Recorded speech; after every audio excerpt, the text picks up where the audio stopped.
सबसे बड़ी पीठ होती है ये व्यासपीठ। हम जो व्यासपीठ की परिक्रमा करते हैं उससे किस किस चीज की प्राप्ति हो। महाराज ध्यान देना, अगर आप परिक्रमा कर रहे हो और परिक्रमा का भी नियम है कि तुम कितनी कर रहे हो, जैसे मनकों का नियम नहीं होता। मनकों का नियम होता कि नहीं होता? आपके झोली में आप जो माला जपते हो उसमें कितने मनके होते हैं? 108। 108 मनके किसके लिए होते हैं? सिद्धिता के लिए, भगवान को प्रसन्न करने के लिए। ठीक है। एक होती है 54 मनके की माला। कितने मनके होते हैं उसमें? 54। जब हमारा कोई काम अटक रहा है, हमारा कार्य कोई सिद्ध नहीं हो रहा, हमारा कार्य कुछ रह गया है और बहुत दिनों से अटका हुआ है, तो 54 मनके की जो माला होती है उससे भगवान का नाम जपना चाहिए, कार्य सिद्ध हो जाता है तुरंत। एक होती है 30 मनकों की माला। जब व्यक्ति बहुत बीमार पड़ जाता है, बहुत तकलीफ में हो जाता है, रोगीला हो जाता है, बीमारी छूटती नहीं है, बहुत कष्ट उसको होता है, कुछ ना कुछ रोग शरीर में, कभी बुखार आ रहा है, कभी सर्दी हो रही, कभी घुटना दुख रहा है, कभी कमर दुख रही, कभी हाथ दुख रहे, कभी पांव दुख रहा है, तो जिसके शरीर में जो कष्ट होता है तो 30 मनके की माला से जाप करने पर वो हमारा रोग मात्र 2 दिन के अंदर समाप्ति की ओर आ जाता है। हमारा कितना भी तेज बुखार चल रहा हो, कितनी भी तेज बुखार आ रहा हो, तो वो मात्र 2 घंटे 3 घंटे या 2 दिन के अंदर रोग में 30 मनके। एक होती है 15 मनके की माला। 15 मनके की माला कौन सी होती है? जब बच्चा किसी एग्जाम में बैठ रहा हो, नौकरी के लिए अप्लाई कर रहा हो, कोई सर्विस के लिए जा रहा हो,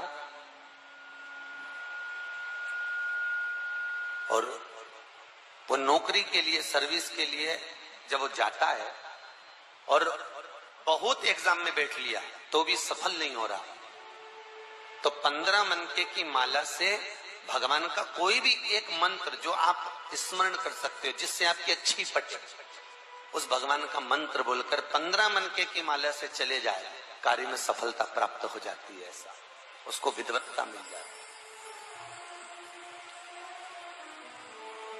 एक 7 मनके की माला भी होती है। आप लोग कभी संतों को देखना, वो उंगली में पहने रहते हैं और उंगली में पहने बस वो हाथ में कहीं लपेट, कई लोग हाथ में लपेट देते, कहीं के हाथ में 30 माला देखोगे 15 मनके की, किसी के हाथ में 20 मनके की। किसी संतों को देखना, कोई की माला छोटी सी होती है, यहाँ चढ़ जावे तो वो 15 मनके की, 20 मनके की, 30 मनके की, कोई की 7 मनके की होती है, उंगली में फंसाकर 7 मनके की माला जपते रहते हैं। 7 मनके की माला किस लिए होती है? तो कहा अपनी प्रतिष्ठा को पाने के लिए। कोई व्यक्ति आपका धन खाकर भग गया, कोई व्यक्ति आपका पैसा ले गया, कोई व्यक्ति आपका रुपया रख लिया, और वो व्यक्ति को तुम 50 बार बोल चुके, भैया मेरा पैसा दे दे, भैया मेरा पैसा दे दे, भैया मेरा रुपया दे दे, भैया मेरा धन दे दे, और वो व्यक्ति धन नहीं दे रहा, वो व्यक्ति पैसा नहीं दे रहा। और जो व्यक्ति पैसा लेकर बैठ गया और पैसा नहीं दे रहा है, उसके लिए तुमने बहुत प्रयास कर लिया, तो एक बार हल्दी की गठान की 7 मनके की माला बना लो। हल्दी की जो गांठ होती है उसकी 7 मनके की माला, बाजार में हल्दी की भी माला मिलती है, ठीक है। हल्दी के छोटे छोटे मनके होते हैं, दाने जैसे तुलसी के होते हैं वैसे। 7 मनके की माला हल्दी की गांठ की, हल्दी की ले लीजिए, और वो 7 मनके की माला से भगवान शंकर के नाम का श्री शिवाय नमस्तुभ्यम मंत्र बोलकर जिस व्यक्ति से धन लेना है उस व्यक्ति का नाम लेकर मात्र 12 दिन या 13 दिन या 14 दिन उस माला को जप लीजिए। उसके बाद उसी माला को उंगली में पहनकर उसके कंधे पर हाथ रख दीजिए या उससे हाथ मिला लीजिए, वो आपका पैसा आपके घर देकर जाएगा।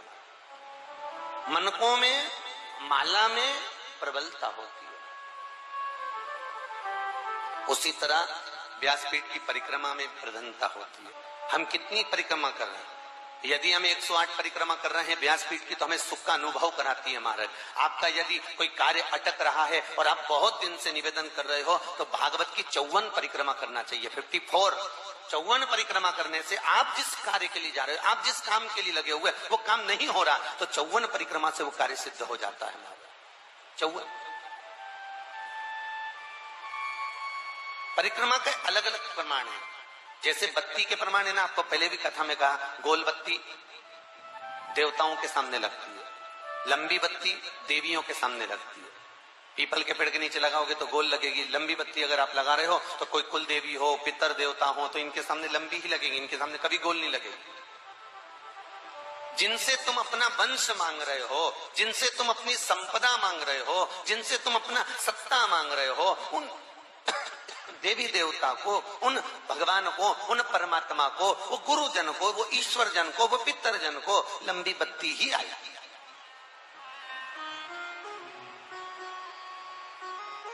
पीपल के पेड़ के नीचे कभी लंबी बत्ती नहीं आती, याद रखना। पीपल के पेड़ के नीचे हमेशा गोल बत्ती है। अगर लंबी बत्ती आपने पीपल के पेड़ के नीचे लगाई है तो उसमें दरिद्रता देवी का वासा हो जाता है, ठीक है, ज्येष्ठा। और अगर गोल बत्ती लगाई है तो नारायण का वासा होता है, उसमें लक्ष्मी का वासा। जो लगाता है उसको फलीभूत होती है, उसको श्रेष्ठता होती है। तो यहां परिक्रमा का प्रधान है।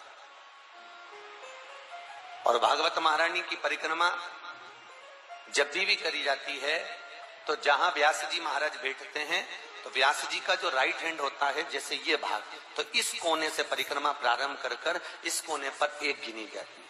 पर ज्यादातर लोग भागवत की जो परिक्रमा करते हैं आगे से प्रारंभ कर कर आगे जाकर प्रथम मान लेते हैं। पर भागवत के मुखाग्रविंद चरणारविंद का जो स्मरण किया जाता है, भगवान इस प्रकार से लेटे हुए द्वादश अक्षर, तो भगवान के चरणारविंद से परिक्रमा को प्रारंभ कर कर भगवान के चरणारविंद पर विराम दी जाए।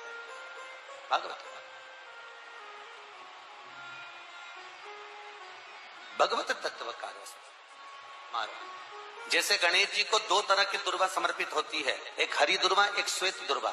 हम हरी दुर्वा गणेश जी को जो चढ़ाते हैं वो कार्य सिद्धि के लिए, लक्ष्मी प्राप्ति के लिए, समृद्धि के लिए चढ़ाते हैं। हम सफेद दुर्वा जो गणेश जी को चढ़ाते हैं वो रोग मुक्ति के लिए और अपने काम की सफलता के लिए चढ़ाते हैं। दो प्रकार होते हैं। एक वो सफेद दुर्वा देखिए आप लोगों ने, जो कहीं पानी भरा जाता है, कुआं होता है, नदी होती है, तालाब होती है, उसके आसपास में जो दुर्वा लगती है वो सफेद कलर की होगी। वो सफेद दुर्वा बहुत काम की रहती है। जिसको पथरी की बीमारी हो जाती है तो ऑपरेशन कराने की जरूरत नहीं पड़ती, केवल चतुर्थी के दिन गणेश जी महाराज का स्मरण कर कर, बाल चंद्र का स्मरण कर कर, चंद्रदेव को वो दुआ घुमाकर निन्ने पेट, खाली पेट जिस व्यक्ति को पथरी है मात्र 7 दिन तक खिला दो, पथरी का दर्द बंद हो जाता है और पथरी बाहर निकल जाती है महाराज। फिर आपको ऑपरेशन की जरूरत नहीं पड़ती, जांच करा लेना, पथरी नहीं रहेगी। सफेद दुर्वा का इतना प्रमाण होता है महाराज। तो जैसे दुर्वा का प्रमाण है उसी तरह वृंद का, तुलसी का प्रमाण है, उसी तरह पुष्पका का प्रमाण है। पुष्प, कई लोग भगवान को जो पुष्प चढ़ाते हैं वो ये डंडी जो है वो भगवान के सामने कर देते हैं और पुष्प का मुख खुद के साइड कर लेते हैं।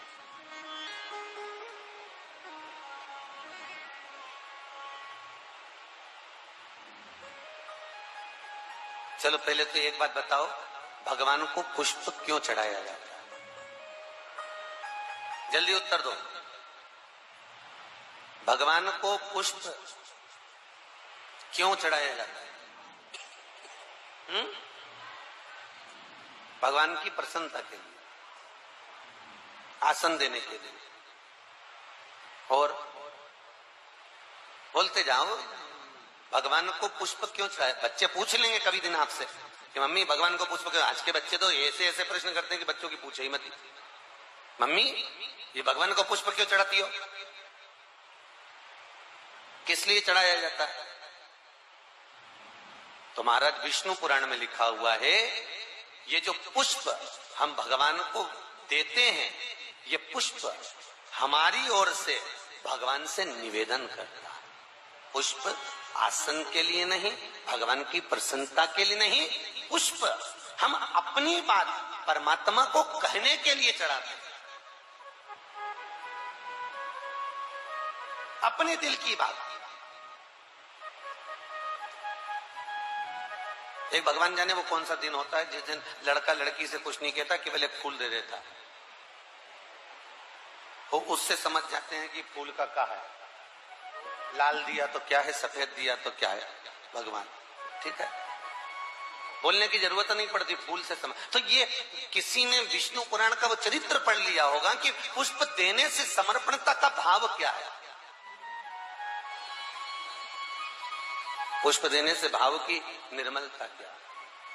हम भगवान को प्रसन्न करने के लिए पुष्प नहीं दे रहे, हम भगवान को आसन के लिए, भगवान को अन्य तरह से रिझाने के लिए पुष्प नहीं दे रहे। ये अपने दिल की बात कहने के लिए हम भगवान को पुष्प समर्पित करते हैं। श्री शिवाय नमस्तुभ्यम। दोस्तों, इस वीडियो के माध्यम से शास्त्रों में वर्णित जो भी अद्भुत उपाय हैं, वे सभी उपाय पंडित श्री प्रदीप मिश्रा जी के मुखारविंद द्वारा आप सभी तक पहुंचाए जाते हैं।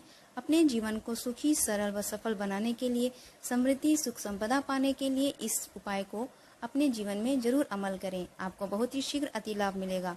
तो अगर आप मेरे चैनल पे नए हैं तो पहले मेरे चैनल को सब्सक्राइब कर लीजिए। इस वीडियो को ज़्यादा से ज़्यादा लोगों में शेयर करें, लाइक करें। तो मिलते हैं अगले वीडियो में, तब तक के लिए नमस्कार।